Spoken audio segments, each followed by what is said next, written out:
વ્યક્તિગત અધોગતિનું કારણ પોતાની જાતે બને, પણ આ તો સામૂહિક અધોગતિ છે. આખા સમાજને અધોગતિનું વાતાવરણ આપે છે જે કૃત્રિમ છે.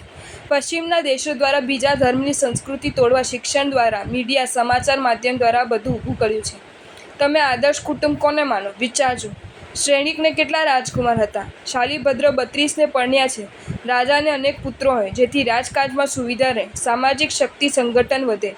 માનવ આર્થિક દ્રષ્ટિએ કાંઈ ભાડે પડે? અત્યારે આર્થિક દ્રષ્ટિએ ખોટા ગણિત ઊભા કર્યા છે અને ભરમાવવામાં આવે છે.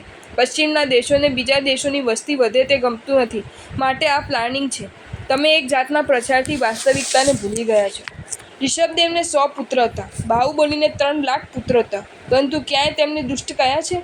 ત્યારે અનાજ ઓછું હતું? ના, વગર કારણે મિસગાઈડ કરવાની, ગેરમાર્ગે દોરવાની વાતો છે. આ બધી આંકડાની રમતો છે. સંસારમાં માણસની સંખ્યા વધે તેનાથી ધરતીને અને સમાજને નુકસાન નથી. જંગલી માણસ પેદા થશે તો નુકસાન છે, પરંતુ ઉચ્ચ કુળમાં સંખ્યા વધે તેટલું સારું છે. તત્વ નહીં સમજવાને કારણે ભૂત ભરાયું છે. જો તમને આ વિડીયો ગમ્યો હોય તો આ વિડીયોને લાઈક કરો અને મારી ચેનલ જૈન ફેક્ટ્સ એન્ડ સ્ટોરીઝને સબસ્ક્રાઈબ કરો. ધન્યવાદ.